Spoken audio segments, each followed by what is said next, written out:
அனைவருக்கும் வணக்கம். இது அரியாங்குப்பம் அரசு மருத்துவமனை பிரைமரி ஹெல்த் சென்டர். இங்கே வந்து நம்ம ஆயுர்வேத ஹோமியோபதி பிரிவு ஒன்று இருக்குது. அங்கே ஒரு கட்டடம் ஒன்று இருக்குது. அது தச்சட இப்போ உள்ளார போனேன். நண்பருக்கு வந்து மருத்துவம் பார்க்கலான்னு போனேன்.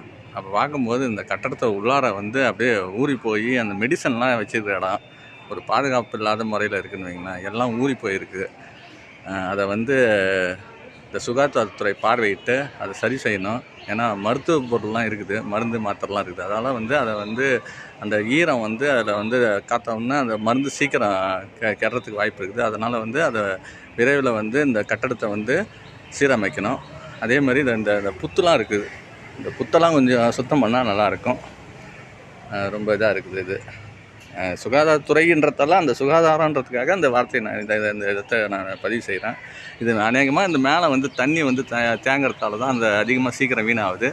அதுக்கான வழியை வந்து இந்த ஷெட்டு வந்து போட்டிருக்காங்க. அந்த ஷெட்டு தண்ணியும் நேராக அதில் போய் இறங்கி கீழே வருது. அதனால் வந்து இதை வந்து ஒன்று படி போட்டு அது மேலே சுத்தம் பண்ணணும். அதே மாதிரி கட்டடத்தை விரைவில் இந்த புதுப்பிக்கணுன்ட்டு கேட்டுக்கொள்கிறேன். இப்போ இந்த மருத்துவமனைக்கு வந்தேன். எங்கள் ஹோமியோபதி ஆயுர்வேதம் அந்த பிரிவு ஒன்று இருக்குது. அதில் பாருங்கள் பில்டிங் எப்படி இருக்குது பாருங்கள்.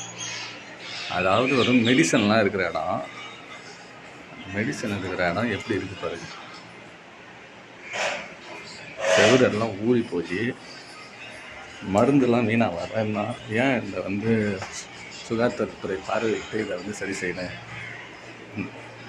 எல்லாத்தையும் செஞ்சாங்க. இந்த கட்டடத்தை ஏன் இது மாதிரி பண்ணலான்னு தெரியல. பாருங்கள் எந்த அளவுக்கு இருக்குது பாருங்கள்.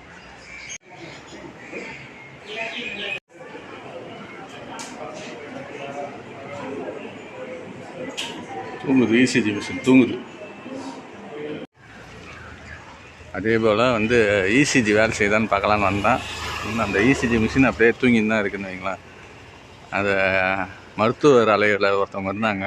அவங்ககிட்ட கேட்கும்போது அவங்க என்ன சொன்னாங்கன்னா, இசிஜி மிஷின் இல்லைன்னே சொல்லிட்டாங்க. அப்புறமேட்டு கேட்டேன் நான், இசிஜி மிஷின் இருக்குதுங்கன்னு கேட்டும்போது, ஆமாங்க வேலை சில டெக்னீஷியன் இல்லை அப்படின்னு சொல்லிட்டாங்க. அதனால் மூடி இருக்குது. அப்புறம் எதுக்கு அந்த இசிஜி மிஷின் இங்கே வந்து போட்டிருக்காங்கன்னே தெரியல.